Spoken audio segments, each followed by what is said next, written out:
11. El Evangelio de Juan, capítulo 11.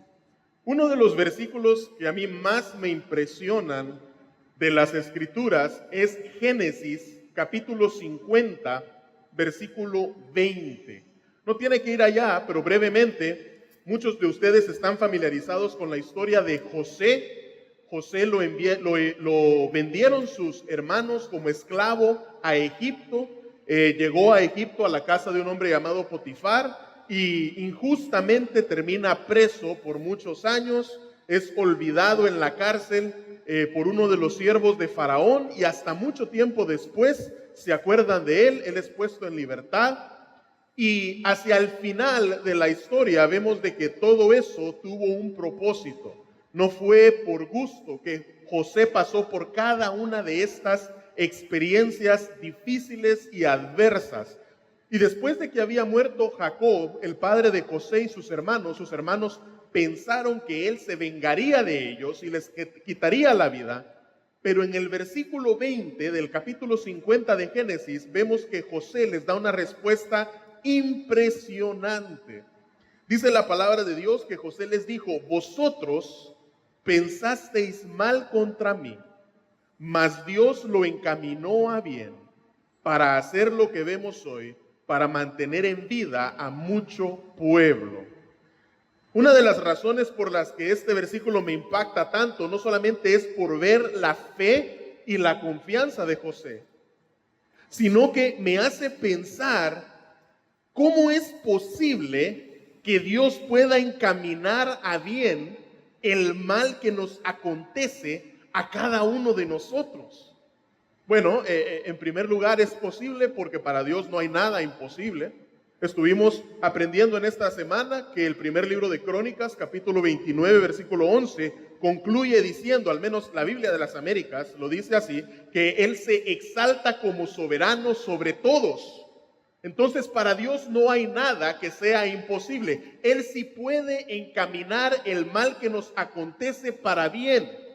Y en el pasaje de hoy, eso es precisamente lo que estamos a punto de ver. Vamos a continuar donde nos quedamos la semana pasada, en Juan capítulo 11. El domingo pasado concluimos no solamente el capítulo 10, sino prácticamente lo que fue la mayor parte del ministerio público de Cristo. Y ahora Él se encuentra en otro lugar que no es Jerusalén. Y dice la Escritura, comenzando en el versículo 1, hoy vamos a estar leyendo hasta el versículo 16, dice la palabra de Dios: estaba entonces enfermo uno llamado Lázaro. Quizás era cubano. No, escuché a alguien decir eso antes, así es que no voy a cometer plagio. Ahora recordé eso. Estaba entonces enfermo uno llamado Lázaro de Betania, no es de Betania, la aldea de María y de Marta su hermana. María, cuyo hermano Lázaro estaba enfermo, fue la que ungió al Señor con perfume y le enjugó los pies con sus cabellos. Enviaron pues las hermanas para decir a Jesús: Señor, he aquí, el que amas está enfermo. Oyéndolo Jesús dijo: esta enfermedad no es para muerte, sino para la gloria de Dios, para que el Hijo de Dios sea glorificado por ella. Y amaba Jesús a Marta, a su hermana y a Lázaro. Cuando oyó pues que estaba enfermo, se quedó 2 días más en el lugar donde estaba. Luego, después de esto, dijo a los discípulos: vamos a Judea otra vez. Le dijeron los discípulos: Rabí, ¿ahora procuraban matarte los judíos y vas otra vez allá? Respondió Jesús: ¿no tiene el día 12 horas? El que anda de día no tropieza porque ve la luz de este mundo, pero el que anda de noche tropieza porque no hay luz en él. Dicho esto, les dijo después: nuestro amigo Lázaro duerme, mas voy para despertarle. Dijeron entonces sus discípulos: Señor, si duerme, sanará. Pero Jesús decía esto de la muerte de Lázaro, y ellos pensaron que hablaba del reposar del sueño. Entonces Jesús les dijo claramente: Lázaro ha muerto, y me alegro por vosotros de no haber estado allí, para que creáis, mas vamos a él. Dijo entonces Tomás, llamado Dídimo: a sus condiscípulos, vamos también nosotros para que muramos con Él. Vamos a orar. Padre, te damos gracias por esta mañana. Te damos gracias, Padre, por la oportunidad que nos das de emplear este tiempo en tu palabra. Te pedimos, Señor, que abras nuestros ojos para que en los minutos que siguen podamos ver tu gloria en medio de las pruebas, que podamos ver que tu tiempo siempre es perfecto y que podamos ver, Señor, que nuestra fe es fortalecida mediante las pruebas. En el nombre de Jesús. Amén y amén. Quisiera dirigir nuestra atención, hermanos, en esta mañana, en este pasaje, a 3 puntos en particular. Y es precisamente mi oración que nosotros podamos ver en la Escritura cada uno de esos puntos claramente. Y el primero de ellos es que Dios recibe gloria aún en medio de las pruebas. Cuando a Jesús le dicen de que Lázaro está enfermo en el versículo 3, en el versículo 4 vemos que él contesta: esta enfermedad no es para muerte, sino ¿para qué? Para la gloria de Dios, para que el Hijo de Dios sea glorificado por ella. Es posible, hermanos, de que Dios se pueda glorificar en las enfermedades. A la luz de este versículo y de lo que ya hemos aprendido en el caso del ciego, en el capítulo 9, hay enfermedades que Dios escoge para glorificarse mediante ellas. Yo sé que eso suena contraintuitivo, en otras palabras, va en contra de lo que nosotros podríamos intuir con la lógica, porque de más está decir que Dios recibe gloria cuando buenas cosas nos acontecen a cada uno de nosotros, pero decir que Dios puede recibir gloria cuando cosas malas nos ocurren, eso suena completamente contrario a lo que nosotros como seres humanos pensaríamos racional y lógicamente, pero esa es la realidad.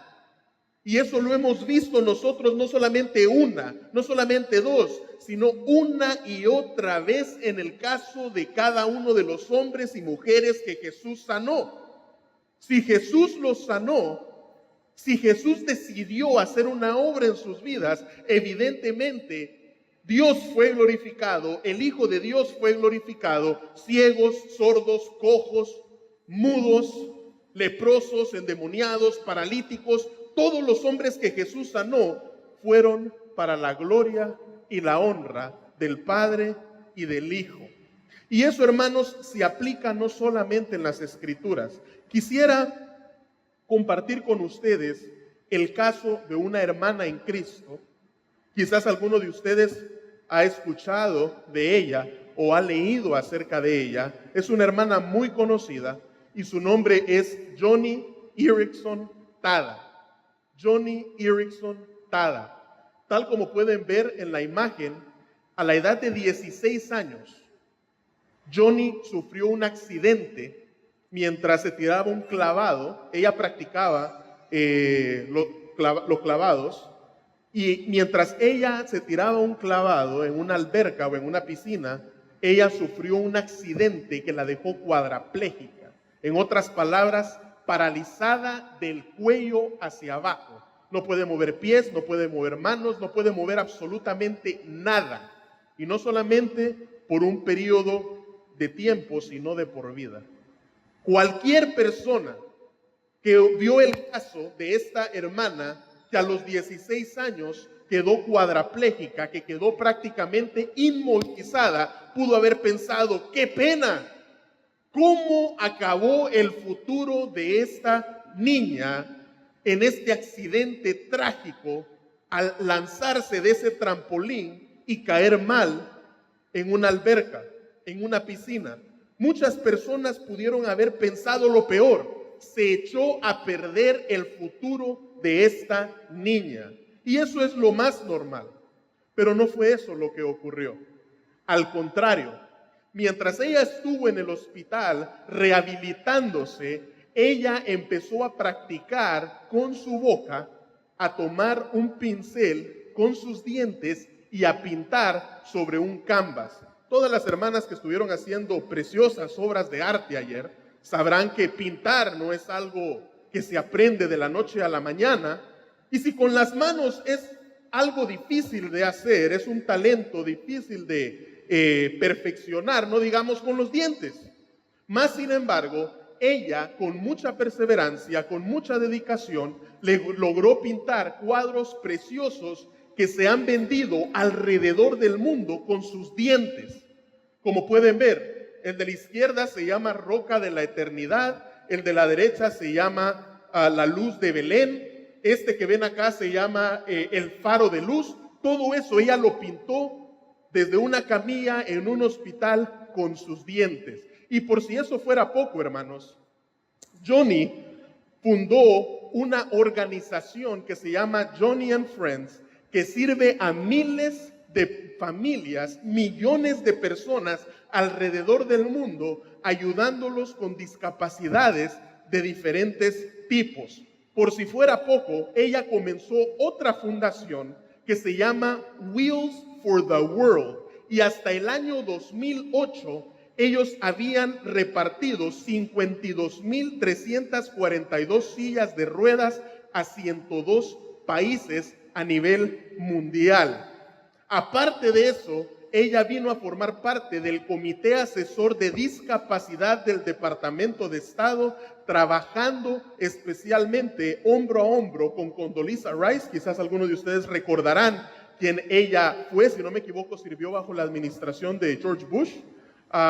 Y ella trabajó mano a mano con ella para ver cómo podían ellos mejorar en el área de discapacidad en todos los servicios que ofrece el Departamento de Estado.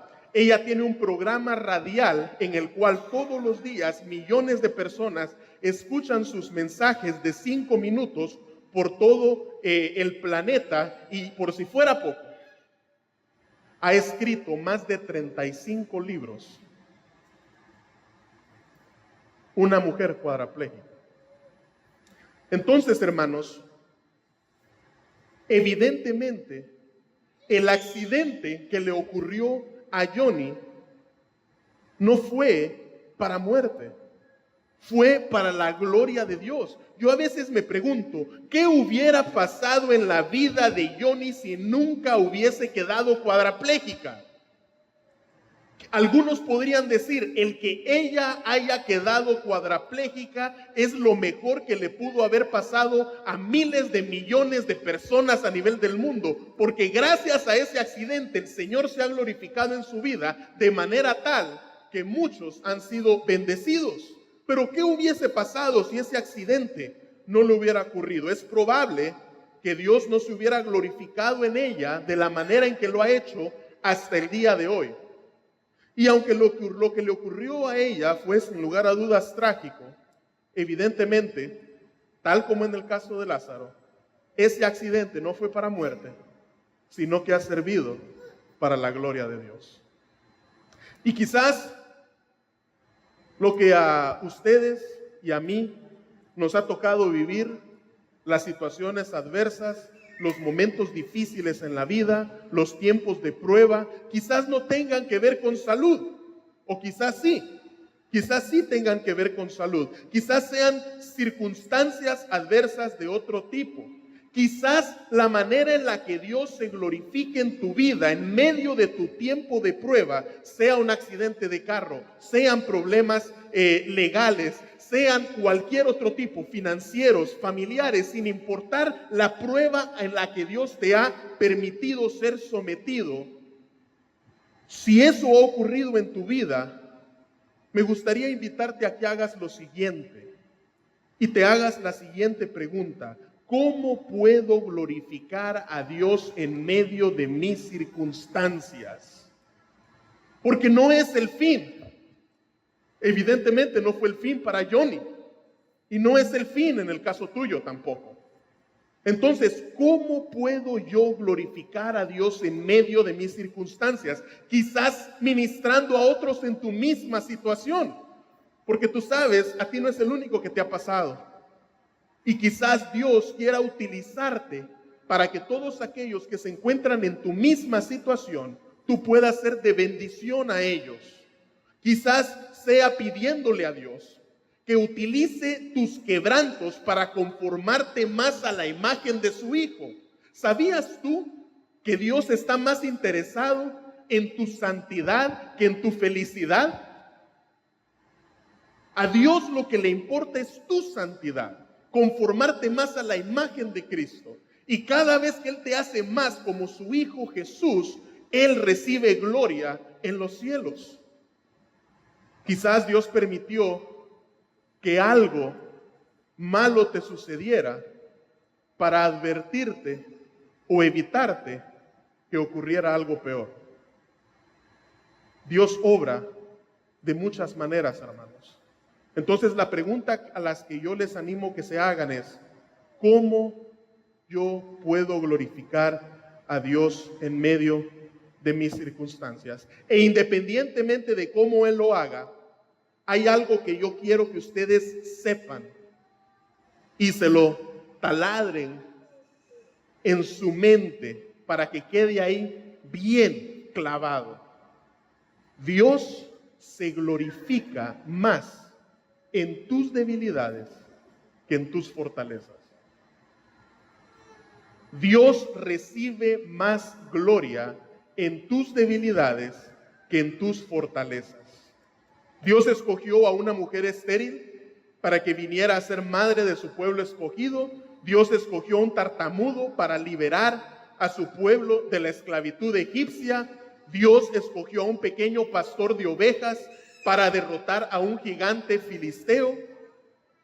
La esterilidad, la tartamudez, la inexperiencia en las manos de Dios son condiciones aparentemente débiles, pero son condiciones en las cuales Dios se glorifica. Porque de otra manera se pudo haber dicho, como esa mujer podía concebir, entonces es más normal que de ahí pudiera venir una descendencia que viniera a ser el pueblo escogido de Dios. Como ese hombre era tan elocuente, él pudo haber utilizado sus buenas palabras para convencer al faraón de que dejara a su pueblo salir. Como ese hombre era tan experto en la guerra, tan fuerte, tan adiestrado y equipado, por eso pudo derrotar a ese gigante. Pero Dios se complace en glorificarse en nuestra debilidad, para que después de que Él haya obrado, quede claro que fue Él quien lo hizo y no nosotros. Siempre lo hace así el Señor. Y por eso Pablo, en su segunda carta a los Corintios, capítulo 12, versículos 7 al 10, pudo escribir lo siguiente. Pablo dice: y para que la grandeza de las revelaciones no me exaltase desmedidamente, me fue dado un aguijón en mi carne, un mensajero de Satanás que me abofetee, para que no me enaltezca sobremanera. Respecto a lo cual 3 veces le he rogado al Señor que lo quite de mí. ¿Podríamos decir de que a Pablo le faltó fe? ¿Podríamos decir de que a Pablo le faltó santidad? No, hermanos. ¿Que le faltó devoción, compromiso a la obra de Dios? No, él era un hombre de fe, era un hombre irreprensible, como él mismo daba testimonio y la iglesia lo confirmaba. Era un hombre comprometido con la obra de Dios, mas sin embargo hubieron momentos en los cuales Pablo dice que Él me ha dicho: bástate mi gracia, porque mi poder se perfecciona en la debilidad. Por tanto, de buena manera, dice Pablo, me gloriaré más bien en mis debilidades, para que repose sobre mí el poder de Cristo, por el cual, por amor a Cristo, me gozo en las debilidades y en afrentas y en necesidades y en persecuciones, en angustias, porque cuando soy débil, entonces soy fuerte. Los que están fuertes no necesitan ser fortalecidos. Los que están alegres no necesitan ser consolados. Pero cuando yo estoy débil y estoy triste y recibo el confort y el consuelo y la fortaleza que viene de Dios, entonces su nombre es glorificado. Dios se glorifica más en nuestras debilidades que en nuestras fortalezas. Y la enfermedad de Lázaro no tendría la muerte como su desenlace final Su enfermedad era para que el Hijo de Dios fuera glorificado, pero todo a su tiempo. Todo a su tiempo. Porque los versículos 5 al 6 nos muestran algo extraño. Véanlo nuevamente conmigo. Dice el versículo 5 y 6, y amaba Jesús a Marta, a su hermana y a Lázaro. Cuando oyó pues que estaba enfermo, se quedó 2 días más en el lugar donde estaba. Cuando uno recibe una noticia dura acerca de alguien, lo más normal es que uno acude a esa persona con urgencia. Yo recuerdo cuando yo recibí noticias de que Walter había sufrido un accidente automovilístico en la I-95 y que había sido aparatoso. Lo primero que el Señor puso en mi corazón ese día es, al terminar lo que estaba haciendo, salir para el hospital. Yo recuerdo cuando recibí noticias de que David estaba grave en el hospital y que su cuadro no era nada alentador. Lo primero que el Señor puso en mi corazón fue, al terminar lo que estaba haciendo, salir de una vez y acompañar a la familia de David, que necesitaba apoyo y ánimo en ese momento. Yo recuerdo cuando Ricardo y Karen me dijeron que Kaylee estaba mal en el hospital. Lo primero que hice, a pesar de que eran las 11 o 12 de la noche, el Señor puso en mi corazón llamar a Frank y ponerme a la orden. ¿En qué te puedo servir, hermano? Tranquilo, yo te mantengo al tanto. Eso es lo que uno hace cuando uno ama a alguien. Acude a esa persona con urgencia. Pero lo que vemos en este pasaje es completamente opuesto. El versículo 5 nos dice que Jesús amaba a Marta, María y a Lázaro. Y el versículo 6 nos dice que Jesús, cuando escucha que Lázaro está enfermo, no acude a él de inmediato, sino que se queda donde está durante 2 días más. ¿Qué clase de amor es este? ¿Qué clase de amor hace a los demás esperar? Es una clase de amor que espera el momento y el tiempo perfecto. La mejor clase de amor que existe. Jesús no iba a responder al clamor de Marta y María a la hora que ellas quisieran. Jesús iba a responder al clamor de Marta y María en el momento en el que Él recibiría la mayor gloria. Porque todo lo que el Hijo hace es para la gloria del Padre y del Hijo. Jesús respondería en el momento en el que Él recibiría la mayor gloria. Jesús amaba a Marta, Jesús amaba a María, Jesús amaba a Lázaro, pero ellos tendrían que esperar. Es difícil. Y probablemente Dios te tenga en una temporada de espera. Probablemente tú le has pedido al Señor, al igual que el apóstol Pablo, no una, no dos, sino 3 veces algo, y Él te tiene esperando en Él. Y si Él te tiene esperando, no pienses que es porque Él no te ama, al contrario. Si te tiene esperando es porque te ama tanto que Él está guardando el momento, el tiempo perfecto.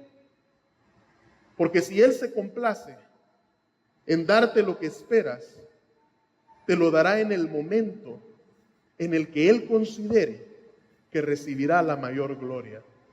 Quisiera ponerles un ejemplo. El 13 de enero, los miembros de esta congregación nos reunimos en una asamblea que nosotros tenemos cada 3 meses para ver la situación financiera de la iglesia, el avance del ministerio y orar que el Señor siga obrando. Y en esa asamblea acordamos entrar en una temporada de espera. ¿Todos lo recuerdan? En una temporada de oración especial en el cual estaríamos clamando a Dios y esperando que Él enviara, como dice el apóstol Pablo en Filipenses, lo que nos hace falta conforme a sus riquezas en gloria. ¿Cuántos recuerdan eso? ¿Pueden alzar sus manos? Esta semana recibo la noticia de que estaba listo el primer cheque de 10 de un grant que la Florida Baptist aprobó por segunda vez, algo que no es usual, no lo hacen así con todas las plantaciones, pero por segunda vez, un grant de $10,000, 10 cheques de $1,000 por 10 meses, el cual el primero ya está en mi mano, hermanos. Esto Dios lo pudo haber dado de una vez en enero. Él lo pudo haber dado. Él tiene el poder para hacerlo, pero Él esperó el momento en el que Él recibiría la mayor gloria, porque este cheque no pudo venir en un momento más oportuno. Para la gloria de Dios, hermanos, ¿le podemos dar un aplauso al Señor? Dios está con nosotros. Él sabe que toda iglesia que inicia necesita recursos, pero Él es el dueño del oro y la plata. Él es el que prometió edificar su iglesia. Él es el que dijo que las puertas del Hades no permanecerían. Y nos tuvo y nos sigue teniendo en un tiempo de espera y nos responde en el momento en el que Él recibirá mayor gloria. Porque así es como Dios obra. No es cuando usted y yo queremos. Si se tratara de cuando nosotros queríamos en diciembre, antes de la asamblea. Pero no se trata cuando usted y yo quiere. No se trata cuando Iglesia Bíblica Real quiere. Es cuando Él sabe que recibirá la mayor gloria. Así es como el Señor obra, hermanos. Yo sé que esperar desespera. Amén. Pero mientras esperas, te animo a que consideres lo siguiente. Mientras el Señor te tiene en esa temporada de espera, ora con mayor fervencia. Ora al Señor, clámala a Él, día y noche. Como Daniel, abre las puertas de tu recámara y ve hacia el cielo y clama día y noche, pidiéndole al Señor que obre como solo Él puede. Número 2, ayuna con mayor entusiasmo. Dios te ve. Dice la palabra de Dios que nosotros cuando ayunemos, Dios lo va a ver en secreto y nos va a recompensar. Y Dios es fiel. Ayuna con mayor entusiasmo. Número 3, medita en las promesas que Dios te ha hecho en su palabra. A veces, hermanos, hay temporadas en la vida que de lo único que tenemos que aferrarnos es de sus promesas. Señor, tú dijiste que tú edificarías tu iglesia. Tú dijiste que buscara tu reino y tu justicia y que todas las demás cosas vendrían por añadidura. Tú me prometiste eso. Por amor de tu nombre, Señor, provee. Van a haber momentos en los que lo único que tendremos son las promesas de Dios.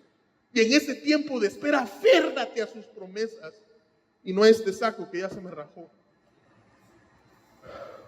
Número 4, creo que fue la camisa. Mejor, está cubierta. Número 4, mira a tu alrededor y cuenta las cosas que Dios ya te ha dado. Hay cosas por las cuales Él te tiene esperando, pero hay muchas cosas que Él ya te ha dado. Y muchas de esas sin que tú se los pidas. Porque dice Jesús que vuestro Padre Celestial que está en los cielos sabe que tenéis necesidad de estas cosas. Dice Jesús que ni la palabra, el salmista, que ni la palabra aún no está en nuestra boca y el Señor ya conoce todo. Mira a tu alrededor y mira lo que Él ya te ha dado mientras aguardas lo que todavía viene en camino.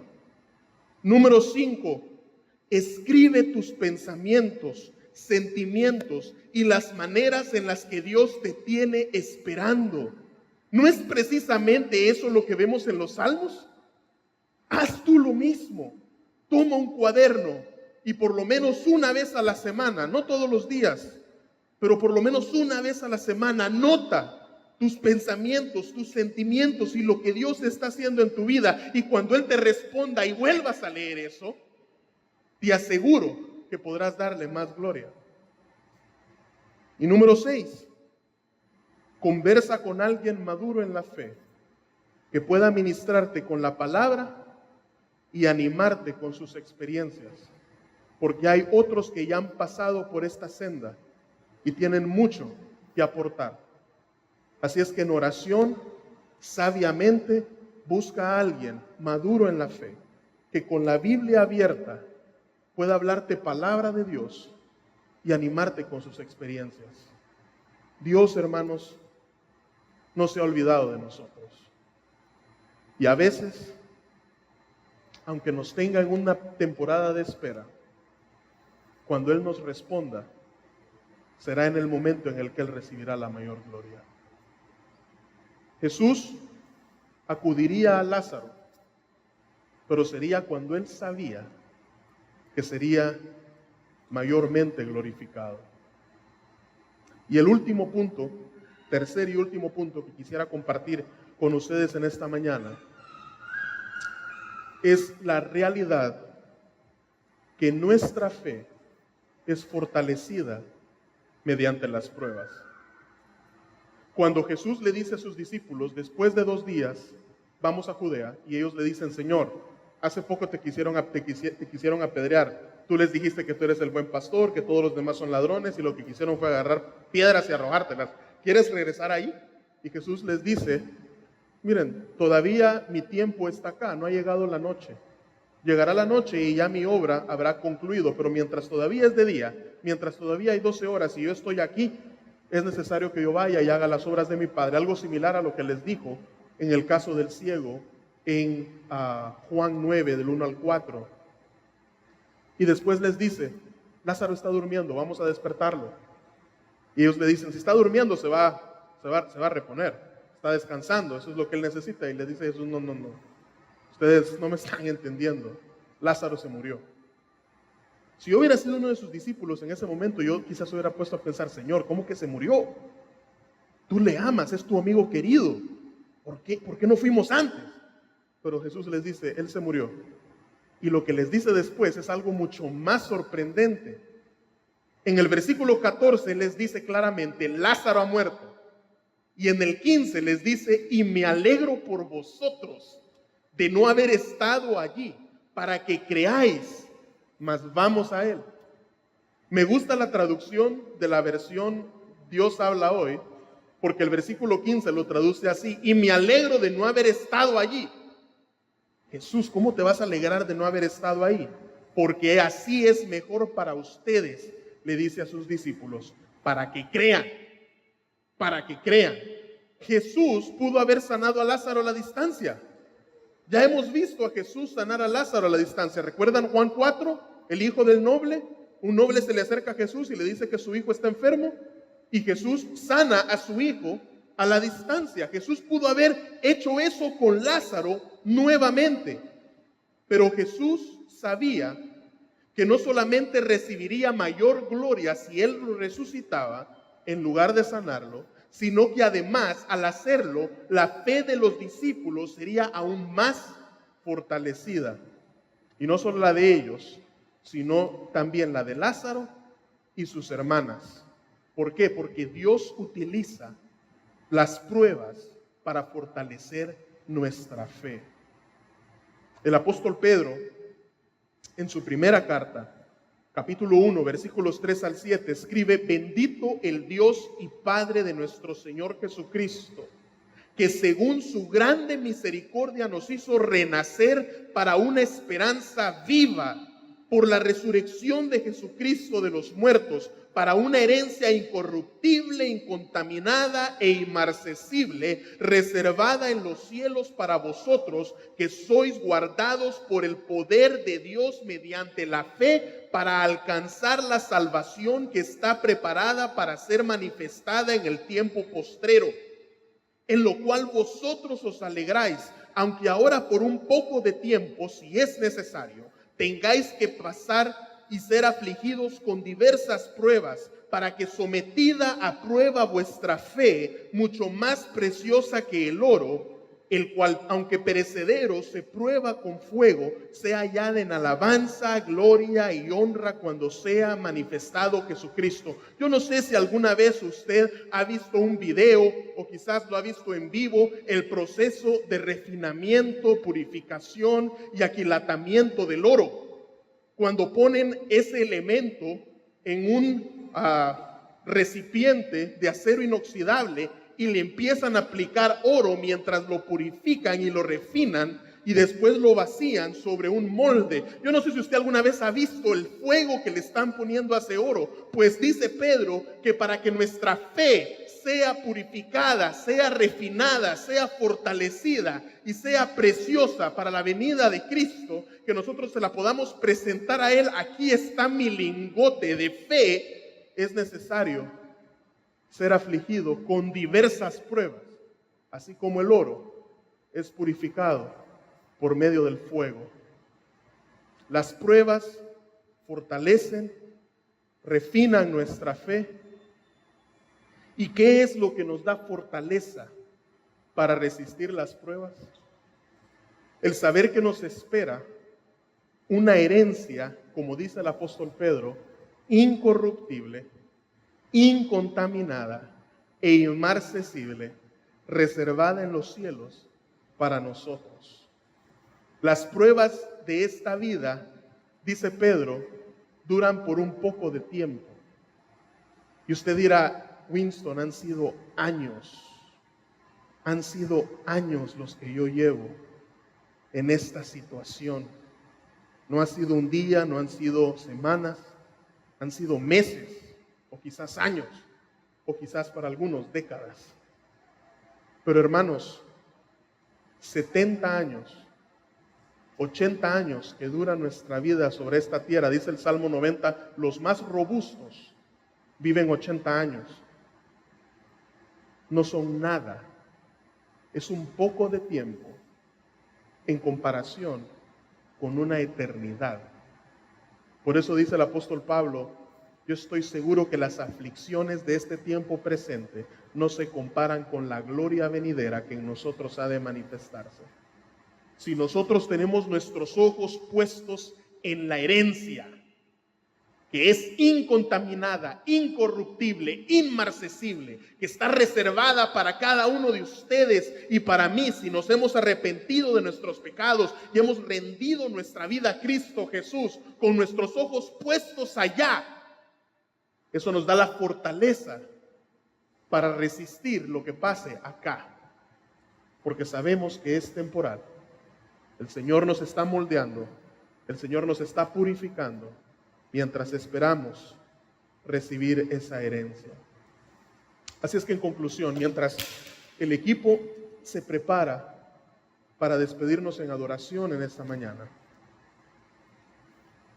Jesús recibe las noticias de que Lázaro está enfermo y dice lo siguiente: en primer lugar, su enfermedad no es para muerte, es para la gloria de Dios, para que el Hijo de Dios sea glorificado. En segundo lugar, Jesús no acude a Lázaro de inmediato, sino que espera el tiempo perfecto para responder a la necesidad de Marta y María, sus hermanas. Y número 3, Lázaro muere en ese tiempo y Jesús da gracias de no haber estado allí, para que la fe de los discípulos sea fortalecida cuando vean lo que Él hará, y no solamente la fe de los discípulos, sino la fe de Lázaro y la fe de las hermanas de Lázaro. Así es que cuando nosotros pensemos en lo que ocurre en nuestra vida, sean tragedias o cualquier otra situación difícil o adversa, recuerden en primer lugar que Dios se puede glorificar en medio de ellas. Recuerden en segundo lugar que Dios espera el tiempo perfecto, porque lo que Él busca es su gloria, y Él responderá no cuando Winston diga, no cuando ustedes digan, sino en el momento en el que Él reciba la mayor gloria, sea aquí o en el cielo. Y número 3, para que nuestra fe sea purificada, refinada y fortalecida, es necesario que nosotros seamos sometidos a diversas pruebas, así como el oro es purificado con el fuego.